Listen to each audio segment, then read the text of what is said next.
Hello and welcome to Talkin' Baseball. Game 7 is happening in the National League. Game 7 happened in the American League. The Rangers are going to the World Series.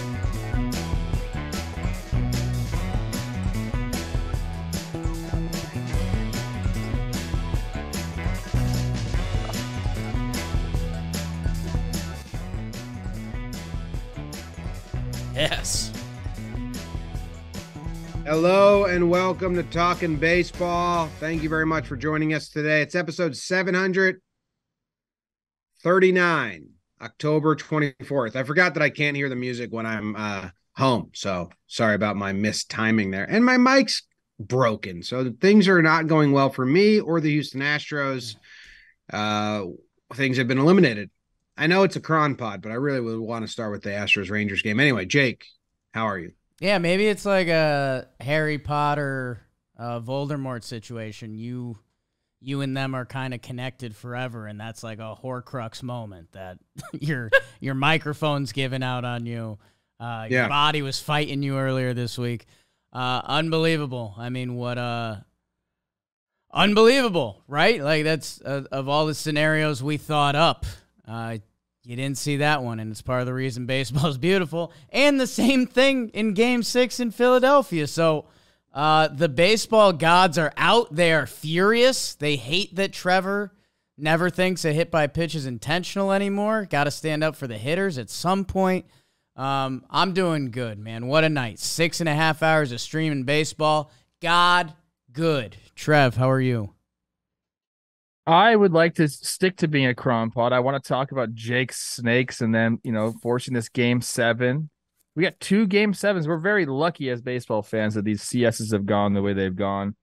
I'm doing well, though. I, too, sat and watched 7 hours of baseball on the couch. I wish I was live streaming with you. It'd be great. I could touch you and do all those fun things, smack you in the face every once in a while. But instead, I was by myself. And I watched all the games. And, I will say this about the postseason. There has been some drama in it, and I like that. I've always say on the show, it needs to be more of a entertainment-based, business. We need to remember that at all times. We had some of that. We had some drama in Houston, and then, I think the Diamondbacks are a dramatic story in themselves. How about that? James, how are you doing? I'm well. Besides the microphone situation, I'm good, man. I kind of forget the Diamondbacks. I too watched all the games. The Rangers, Astros. I'm wrong. I said the Rangers couldn't win in 7. They did just that. This whole postseason is just kind of like a mirror of the season where you're like, oh yeah, the new kids in school are cooler than the old kids. So all the young teams keep winning. Torey Lovello texted me before the game. Said he was wanting to murder Jake, basically, and I'm excited for him there. I told him to get ejected. I said, hey, and first inning ejection could go a long way. You tell him to join the club, people that hate Jake? Yeah, he's a man of your heart. He's a man of your heart. He may have said Sounds like it. He may have said something along the lines of, we have to take a walk along the Hudson River together, which very early Americana murder of me by Torey Lovello. Yeah. So that's exciting. Yeah. It might have your like story ends up that Torey Lovello kills you. It's like it's all he right. And I are gonna take a nice almost walk best case along the Hudson River. So you got that to look forward for. I do. And yeah, I mean, kind of win-win at this point, because if my Snakes get it done and I'm part of the rally cry, like Major League, the owner they hate, they're taking naked bikinis off of me to get wins, I'm fine with that. That's kind of my lane. This is the thing, though. This is an interesting. This is the internet in just a nutshell. Tell us about the internet, Trev. You have been talking about the Snakes passionately and positively pretty much all year. Sure.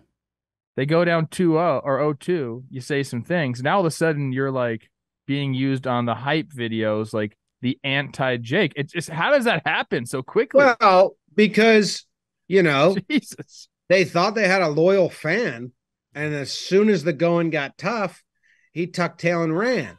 So now, Oh, so it's legitimate. Yeah.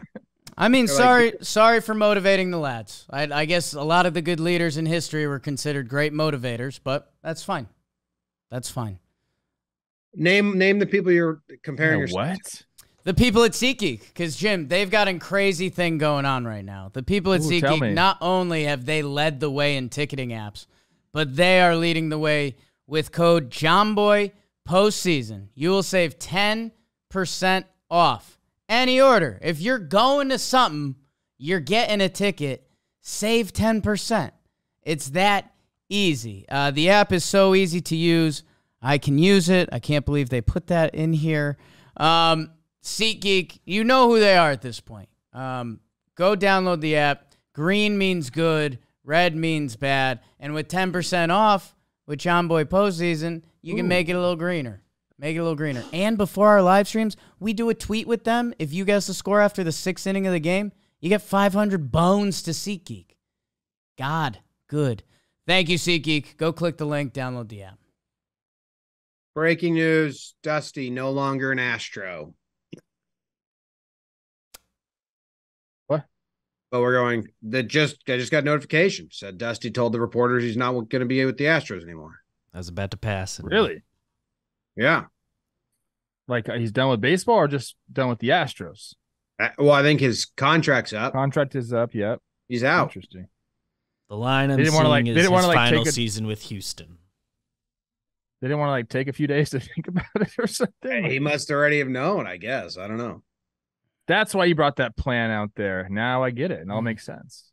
Okay. Mm-hmm. You want to burn the D-backs game? Yeah. Let's do it. Hell yeah. Philly is one win away from dancing on their own in the National League with Aaron Nola. N-O-L-A Nola on the bump. Only problem was Machine Gun Merrill Kelly and Snakes alive. Bam! Tommy solo homer. Lourdes says, I think I'm taller than you, Tommy. Let's go back to back. And then your favorite player's favorite player. Longo with the RBI double. It's 3-0 Snakes. Snakes had to be careful in the marsh, though, as Brandon hits an RBI. But it's 3-1 after 2. And that was the only run the mighty Phillies would get. Swing away, Merrill, as he had all the signs of a stud. 5 innings, 1 earned run. But it's a Marte party in Philly. Triple and a single. And how about the Snakes pen? Thompson to Salfrank to Ginkel to Seawald. We're going 7. Snakes win 5-1 final. How about that Snakes freaking pen? Saying. Yeesh.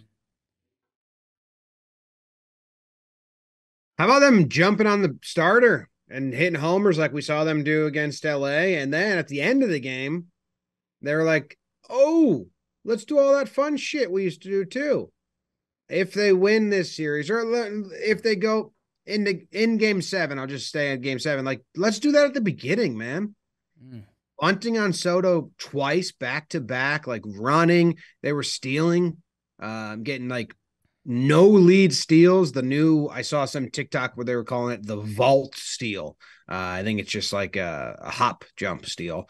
But this was like their brand of baseball. They owned this game. Yeah, if I may, Trev, because these are my Snakes.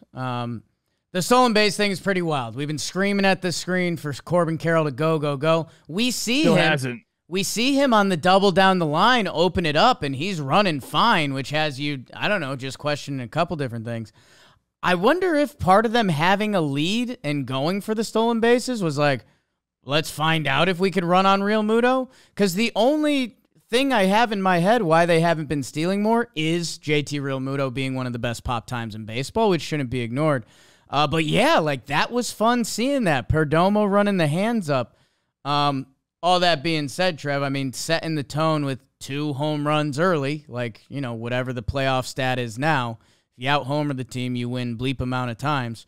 That was a part in getting ahead. And Merrill Kelly in this pen holding the Phillies down. I think it's the pitching you got to talk about. Yeah, it's great. You got the homers, Pham, Gurriel doing the thing, but it's Merrill Kelly setting the tone. I mean, I have his pitch mix up tonight was awesome, dude. 90 pitches, 22 cutters, 20 sinkers, 15 four-seamers, 14 changeups, 11 sliders, 8 curveballs. That's insane. That's a hitter's nightmare right there. And he was mixing it up. First time through the order, kind of doing one thing, second time through the order, changing it up, and all of his pitches were working, and he was locating them, and he got some really bad swings from these Phillies hitters that we haven't seen them take. And at first we said, okay, they're just going to walk Schwarber and Harper. That's what it seemed like in the first inning. But then Kelly's like, no, I'll just strike him out. Hey, coach, let me just strike him out. He was absolutely filthy. He put fires out when he needed to. Not that there was a ton of traffic on the base pass, but when he needed the strikeout, he got a strikeout. And there was just no threats by this Phillies offense, really, because, it went him, Kelly going 5 and wanting to stay in. Great, but Torrey said no. Him to Thompson, Sal Frank-Ginkel, Sewall, just nasty stuff. That is the game plan worked in game 6, and it seems like you should probably just run it back. You don't have Merrill Kelly, though, and that's where I think lies the problem in the game 7. But as far as game 6, the Phillies had no chance, really. No chance. Go through that pitch mix again, Trev. I'm going to tell you a deeper fun fact about his pitch mix. He went 90 pitches total, 22 cutter, 20 sinker, 15 four-seamers, 14 changeups. Changeup, curve, slider to the secondary. Changeup, slider, curve. So his first time through the lineup, he threw 4 sliders and 4 changeups, 0 curveballs. Most of the changeups came in the Rojas at bat, the 9th hole hitter. Something I've been seeing this season, and I track this, is a lot of pitchers use the 9-hole batter to tune up their breaking stuff for when they face the top again, and they didn't. I like that. They didn't show any breaking stuff. So Rojas works a deep at bat to end that inning or whatever, and he was all fastballs, but then he got changeup, sinker, changeup, curveball, because that's him using the 9-hole hitter to tune up his breaking stuff, and then he shows the lineup. So he goes through twice, but I love that. Like, he's got 3 different fastballs, so we can kind of Lance Lynn him in that way, Bartolo Colon, and get through without throwing the breaking stuff. But yeah, he had a really good pitch mix and used it pretty wisely. Yeah, there's like nothing in the middle of the plate for him. It was everything presented the strike, falling out of the strike zone. I mean, Castellanos was taking some really bad swings on him. I mean, it was a very, very impressive outing by Kelly, and allowed Lovello to just only use the guys that he's really comfortable using. And I'm stoked that Sal Frank has got back in there and did his job, and that's awesome that he was able to do that. And I guess you gotta give props to both of him and Lovello for trusting him, and Frank for doing his thing, man. Ginkel and Sewald putting up a pitch for the best 1-2 punch this postseason. Every game those two and Ryan Thompson have pitched in this October, the Diamondbacks have won. So bullpen management, especially when we talk about the team on the other side of the field, and when we get to the Houston Astros, who lost tonight. Torrey, although he wants to kill me, he's been doing a fantastic job with the bullpen. And yeah, that's what we've seen in these Snakes games. The 2-1 game they win in game 3. Even the rally back game that they have in game 4. Their good bullpen, when they need to lean on him, has kept them alive and even better alive throughout this postseason. I've said oxymoron going back to recent and previous Snakes teams, but this bullpen, I think at the remaining teams, and I know we just lost another, but it's the best bullpen left. I'm just realizing we're down to 3 teams. So yeah, everyone's on the podium. Hot here, bro. takes. Reading Merrill Oh. Kelly's lips when he got taken out and Torrey told me he was done, he said one of the lines, I believe that he said, I just threw two of my best pitches because he got Schwarber and Harper swinging on the curve. That's a really funny feeling for him. He probably feels like he's just like tuned up. He just got his breaking pitches going, just got the curve out. And Torrey's like, you're done. He was mad. And Torrey just didn't respond. I mean, he looked like he was like, yeah, awesome. They were cool. You're done. Yeah, I saw Carroll on the base pass going back to the stolen bases. They had 4 today. Yeah. Carroll was not one of them, but he sure is dancing off of the bag. They're stealing the off the time. pitcher. I know JT has good pop time, but they're doing this new steal that all the young minor leaguers have brought with the pitch clock up. And I'm telling I read it. Someone said it was the vault lead or whatever. I don't know. You've seen it, Trev. Like, did you see, was it Perdomo? His steal, he had no lead at all.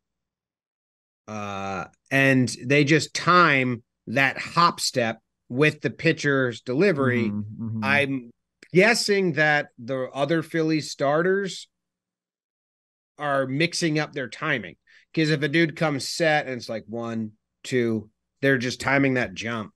Because all their steals were like not big lead steals. And maybe Corbin Carroll's opposite. Maybe he just like needs a big old fucking lead. I don't know.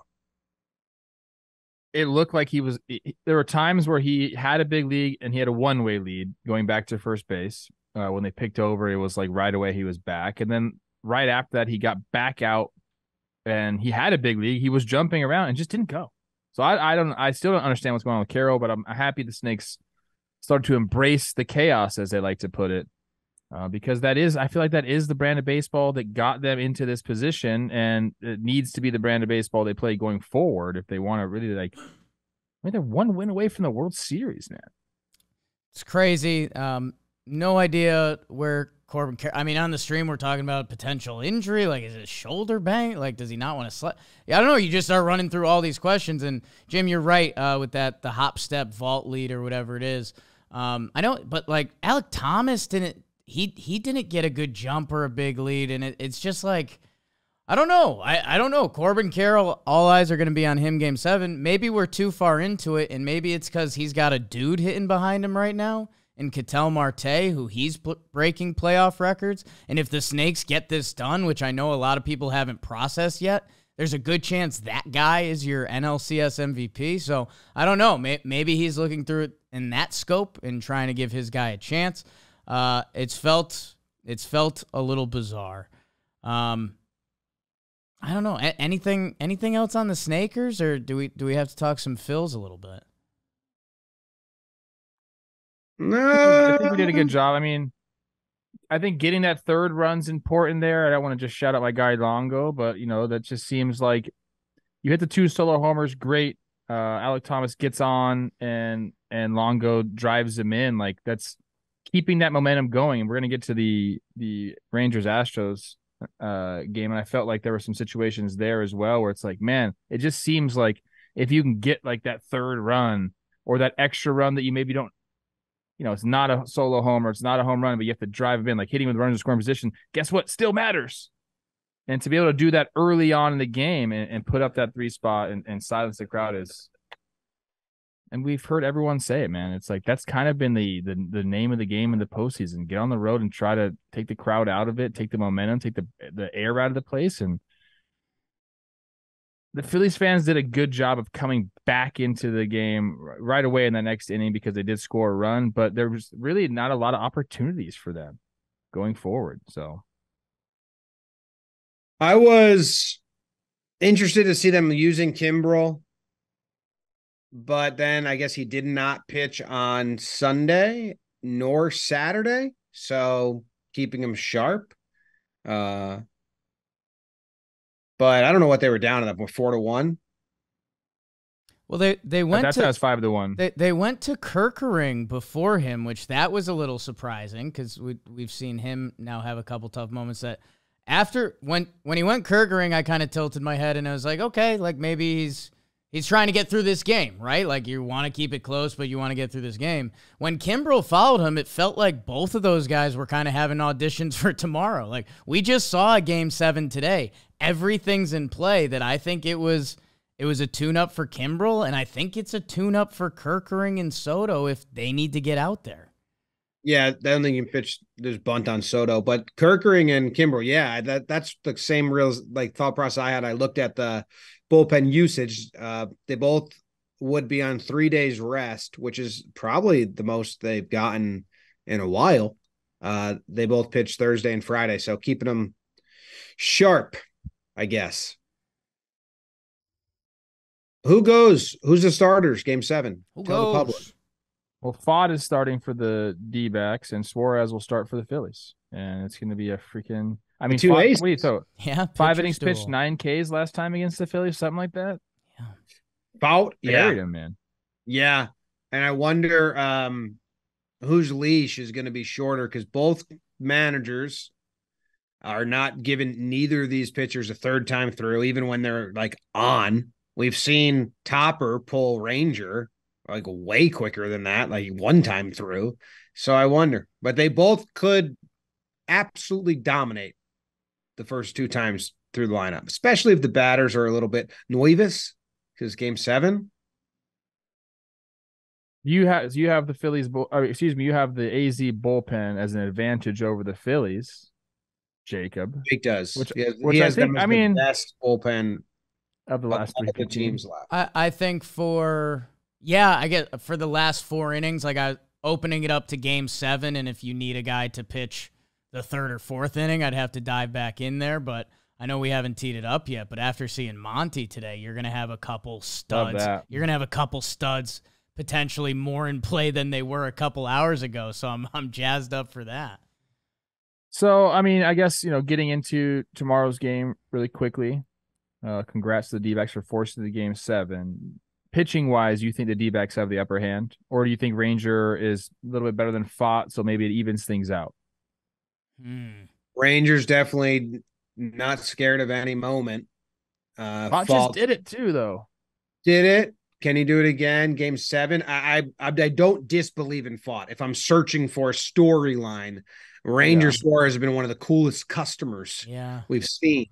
And Fott doesn't, he very much could. I have no idea, but I don't know. I think Game 7, this isn't like one has Ranger in the bullpen and the other has, ace. We've seen times where Garrett Cole was the ace of the Yankees going up against the 4. It's not a mismatch. It's very even. So that's when did Wheeler pitch again? Is it the same time like Monty had? So Wheeler's in play tomorrow. Wheeler and Gallen. Hot. I love it, man. This is the best. It's the best. We have Game 7. There's a bunch of off days, so it truly is all hands on deck. Except for the starters that went today, basically. That's it. Everybody else. Oh, it makes me so happy, dude. Well, that's Game 7 tomorrow, but we had a Game 7 today. And boy, was it wild, but not like a close, good game. But wild. Jake's going to burn it. Wild. Dwight Wild. Game 7 at the Big Juice Box in Houston. How much juice would the old dog have? Max Scherzer takes on the Astros with playoff stud Christian Javier trying to navigate Texas. Top 1, that's World Series MVP Corey Seager to you. Second deck bomb, enemy of the state Adolis Garcia with the RBI single. And then it's a Mitchapalooza. Bring your green hat. RBI single. It's 3-0 Rangers after 1. Javier is out. Abreu answers with the RBI hit. It's 3-1. Start calling Adolis the Hulk because you will not like him when he's angry. Solo dong. It's 4-1. But what fortitude by Alex Bregman to make it 4-2. But then the unthinkable happens. Dusty Baker reminds us of the Allied powers in World War II as he leaves France out there to die. 4 runs coming mostly from Carter, and that's right, Adolis. It's 8-2 Rangers, make it 10 as Nate gets low, and it's over. Road team wins every game, ending with a Texas Rangers dominant 11-4 final. They are heading to the World Series.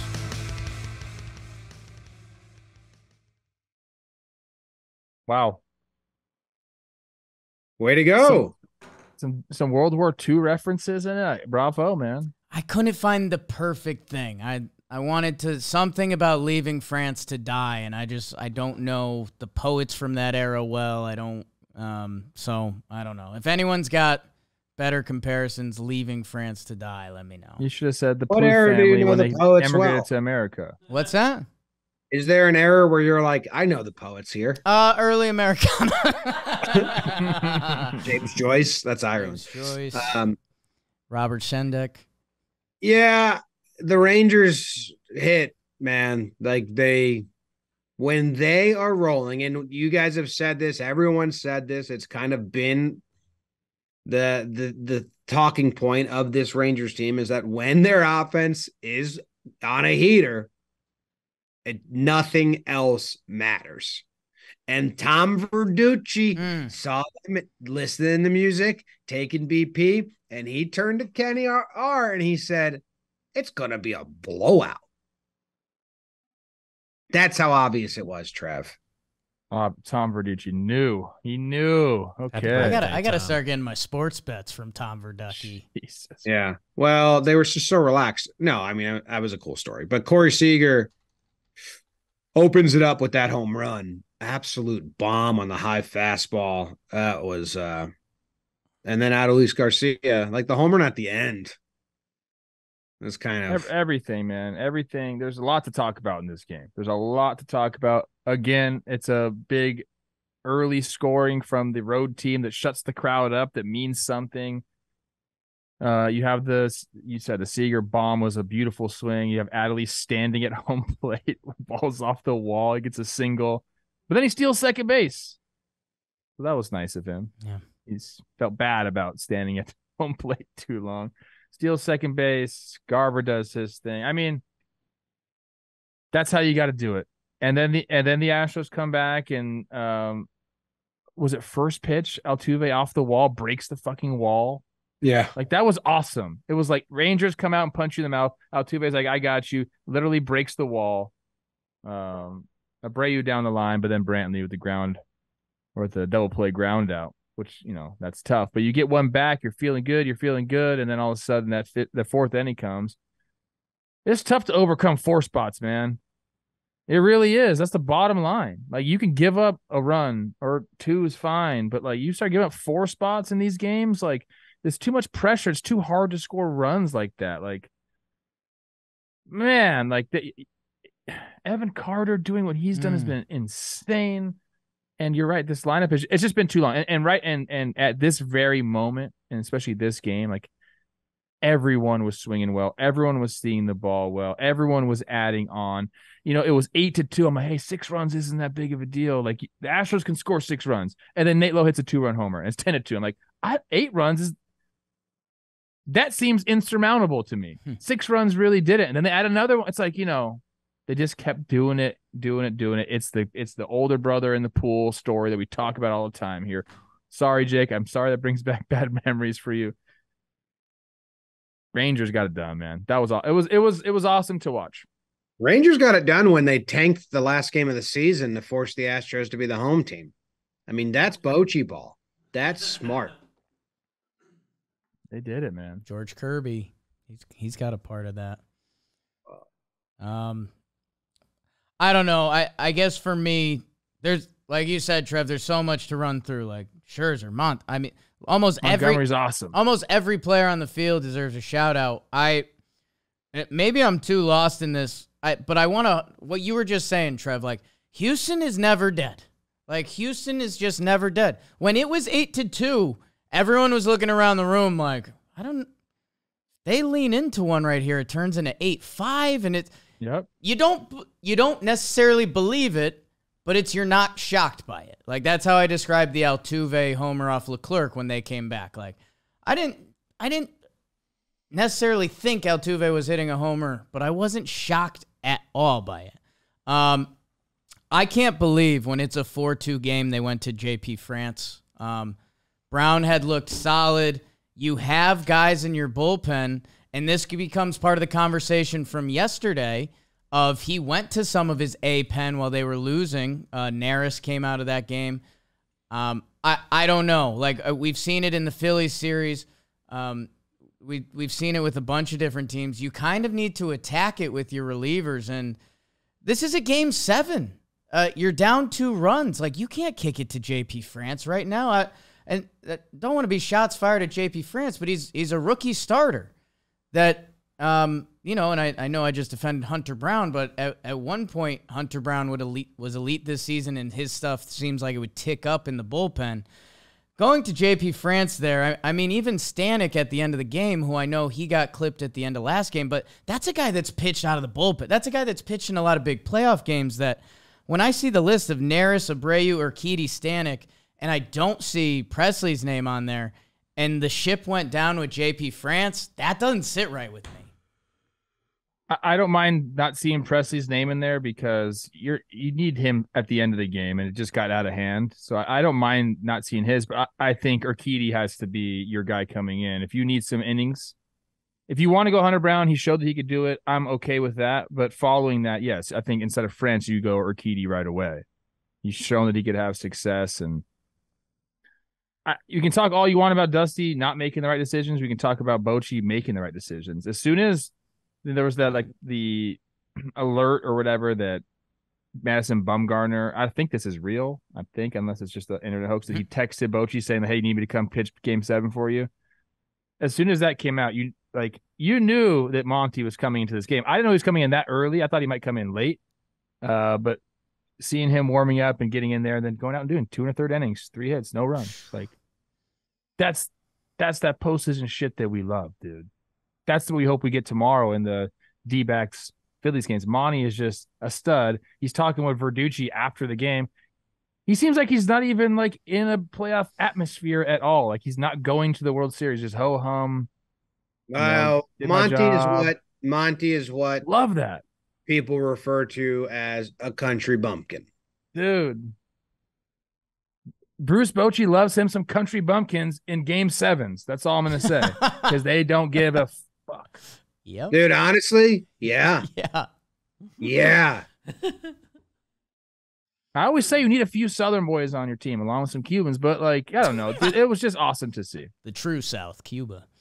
God. Someone tweeted at me today, what would happen if there was no Cubans in this series? I'm like, you're right. There'd be nothing. No hits, no fights.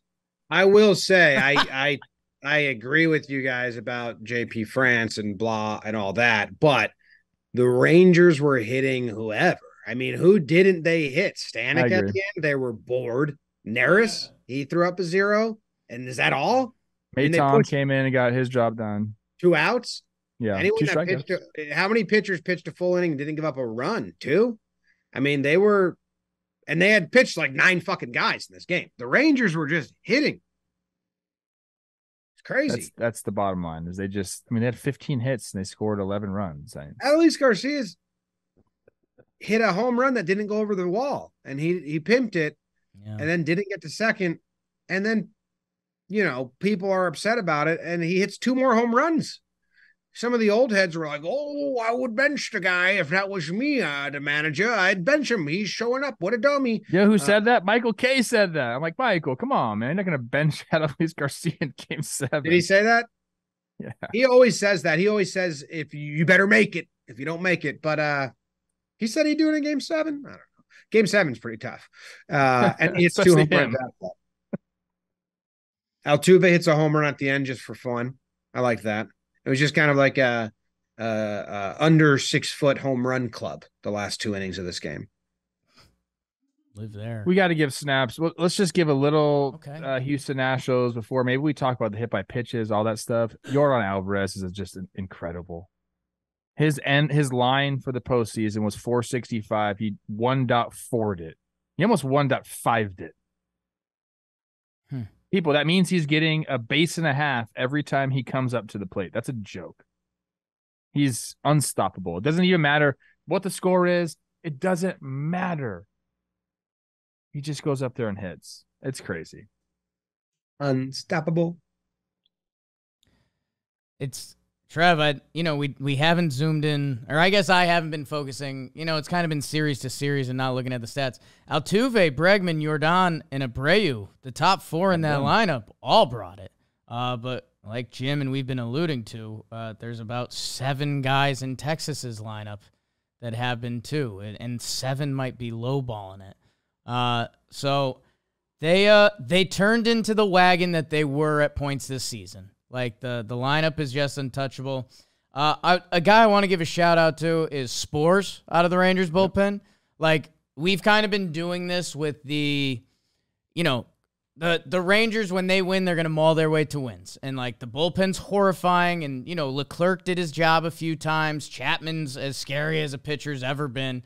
Josh Spores has really stepped up. I think inherited runners haven't scored, 104 ERA in the postseason. Like, he was a guy that Rangers fans had as he's either there or he's not, and he has firmly been there. And that's as we all were trying to do the Texas Rangers math, how much is Scherzer going to give you? Will Monty get an opportunity? Not only did he, but on your throw day, I feel like in previous years, when a pitcher's on their throw day, you're looking at that 30 range. Like, that's kind of what they'd be throwing on a bullpen day. So you don't want to leave that too much. In 32 pitches, Jordan Montgomery got 2.1 innings. So, like, that changed the whole recipe. Yeah. And it's death to the strikeout. Death to the strikeout, we always say. It helped that they scored a lot of runs, too. That helps. Yeah, I mean, they can mess around a little bit. Do you think Scherzer gets a start in the World Series? Who else are they going to start? Yeah, that's kind of it. I mean, I don't know. Like, if he's only going to go 2 2/3, you can really start anybody. Why doesn't John Gray start or Martin Perez start or something like that? To Scherzer. I mean, the upside on Scherzer. I want him to start. I want him to do well, but just he hasn't. I think it. The base outcome's very similar, and the upside lands with Scherzer. Unless you think Dane Dunning can twirl you a gem out of nowhere, but like, I think Scherzer's got the most upside. What does that mean? Who do you think doing hand signals at me? What's that? I was trying to remember which hand Dunning throws with. Yeah, he was doing lefty righty. I was just saying, like, shrug. Which one is most likely to give you 6 innings pitched, 1 earned run? I think it's Scherzer. And like, I mean, Scherzer. Don't get me wrong, he's not looking like vintage Max Scherzer, but this was very Game 7 mode. Like, I think in the middle, if he's the Game 3 starter for Texas, you're hoping to get 5 or 6 out of him and let him go, and you see where the score of the game is at. So, yeah, and I don't know. Like, you need innings anyway, so if it's, however old Max is, still coming off an injury, I don't think you'd move him to the pen. Or maybe you do, because that would be, like you said, Trev, MLB's actually bringing some content. We've got some people talking and stuff like that. If I get Max Scherzer coming out of the pen, that's gonna make him move every time. I think we gotta touch on the hit by pitches. I am on the side of Abreu didn't hit Adolis Garcia on purpose in that game. The situation was too tense. And now he hits Mitch Garver. That seemed pretty in the ribs, intense, and that, that gets me, Jake. That gets me when you get hit in the ribs. That brings me back to 2016, and I start getting in my hitter mode again. Been waiting for it, dude. That motherfucker. I defended you, bro. I defended you. And then you get Chapman answering back. And then I got to do mental gymnastics with that because I'm like, well, he's just defending his players. But at the same time, isn't there something else we can do than just hit people with balls? It's not fair. Mitch Garver didn't do a thing. Mitch Garver's not Adolis Garcia, dude. Like, he hasn't shown anybody up, hasn't done one thing that you could say he deserves to get hit. And then Chas McCormick didn't do anything either, and he gets hit with 104. Wait, so do you think both those are on purpose? I don't know anymore, dude. I didn't think when he threw. I think we're butchering Adolis's name because everyone keeps telling us that. I'm sorry. Adolis, I think it is. I don't think he hit him on purpose. Call him Dolly. Yeah, Adolis. I don't think Bambio because he's got a light bulb head. Oh, Bumby. He's got the real thick neck. Oof. Oh yeah, Jesus. But I don't think that was on purpose, James. I didn't. And maybe looking back now, I could see maybe, but I still don't think it was on purpose. But Mitch Garver today sure did seem like it was on purpose, man. Well, yeah. Garcia got him suspended. There's got to be a better way. These guys don't even have to get in the box. I said on my Twitter, my ex, it's cowardice is what it is, dude. You're some tough guy. I don't think the Chapman one was on purpose. I mean, Chapman, when he throws at dudes, throws at their fucking head. I've seen it. It's real menacing and real fucked up. That one seemed like it was on purpose. Chapman's kind of like a piece of shit when he gets in the hit by pitch world. As a Yankee fan, he didn't. 104 is kind of a piece of shit, bro. It's his hardest yeah, but pitch. he doesn't go for legs. I mean, I'm not really excusing misfired. him. I'm saying he's a headhunter. He's done it before. He's also doesn't throw strikes at all right now. The dude does not throw strikes. He's basically new. So he probably tried to hit his head and hit his leg. Maybe he's like Bull Dorm. You couldn't hit water if you fell out of the boat.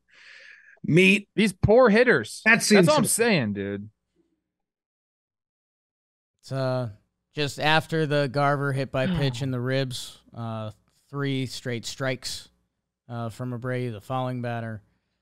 It seemed like there was a little piss and vinegar from a guy that just had his suspension upheld.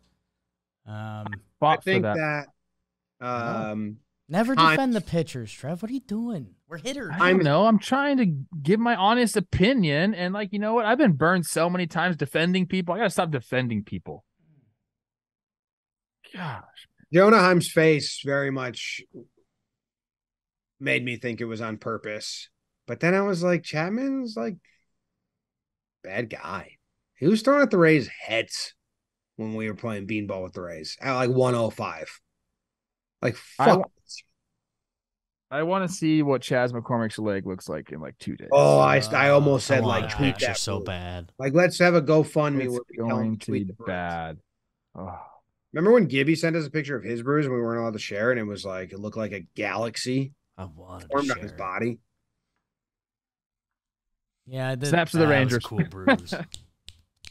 They kicked ass, man. They did it. They freaking did it. They won 2 in Houston, man. They went back. It won 4 in Houston.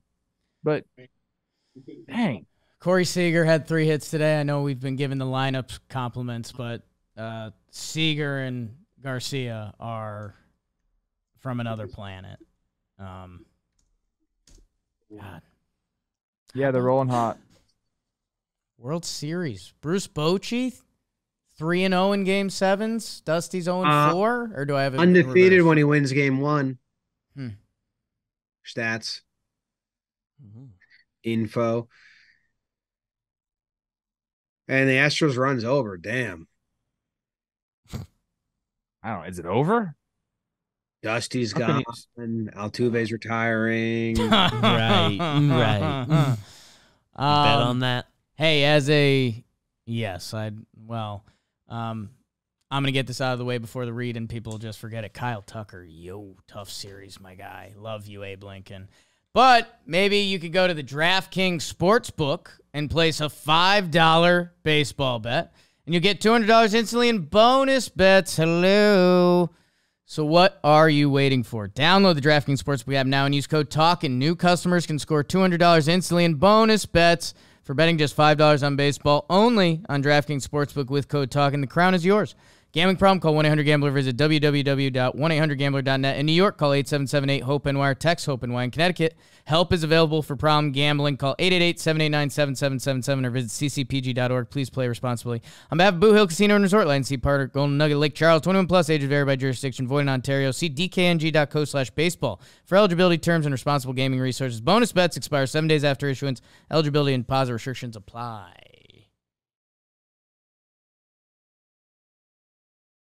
All right. Derek Jeter's on the screen. Hot. Only 5 men have more hits than him in the whole world. Not hot though. It's just Not good anymore. baseball player. Not anymore. Rich. I saw. Not anymore. I did. But he was hot. I did bring up a young picture of when he was hot today, and I was like, okay, Jeets was hot. He was Oh, hot yeah. for a little Jeets bit. Yeah, was I mean- hot. He What? was very good looking. I mean, him and A-Rod are doing like a clinic on aging weird. Your ears get bigger when you get older. That's what they say. A-Rods are getting huge. I mean, A-Rod he's got that like Ariana Grande. What Hot. color are you? Hotness. He's, He he's, looks in the- like he's, he he's tanning a bathed lot. bronzer. He's tanning a lot. A lot. Yeah, a lot. Yeah. When those three played, I don't know how many people would have bet Papi would age the least weird. Yeah, Papi looks incredible next to them. He does. Yeah, Yeah. Looks great. Jeter doesn't care. A-Rod cares too much, and Papi's kind of riding the wave in between them. Yeah. I'm shocked Jeets didn't do some sort of hair plug or something like that. Back in the day, like you just got to get started early.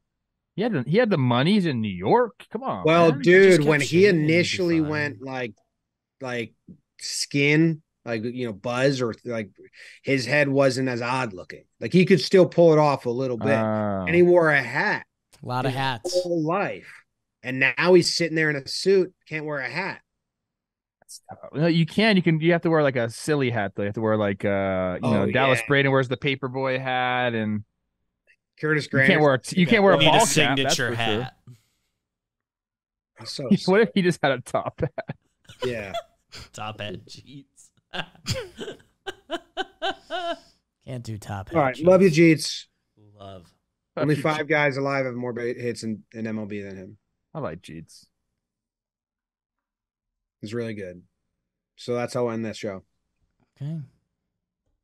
Game 7 prediction. I'm going 8:07 p.m. No, I think 809. Little festivities. Phillies win big. Chick sucks. Or he's gonna kill you. He showed me the knife. He doesn't. No, he likes me. We go back. Oh, We go way yeah. back. Oh, he And loves you. Longo's Right. got my back. He That's loves right. Trevor Plouffe. Oh, yeah. Who do you think he's gonna manage the Yankees next year? Boone, Lavello, or Dusty? Next step. Gabe Kapler. I'm going to Dubai. You wish.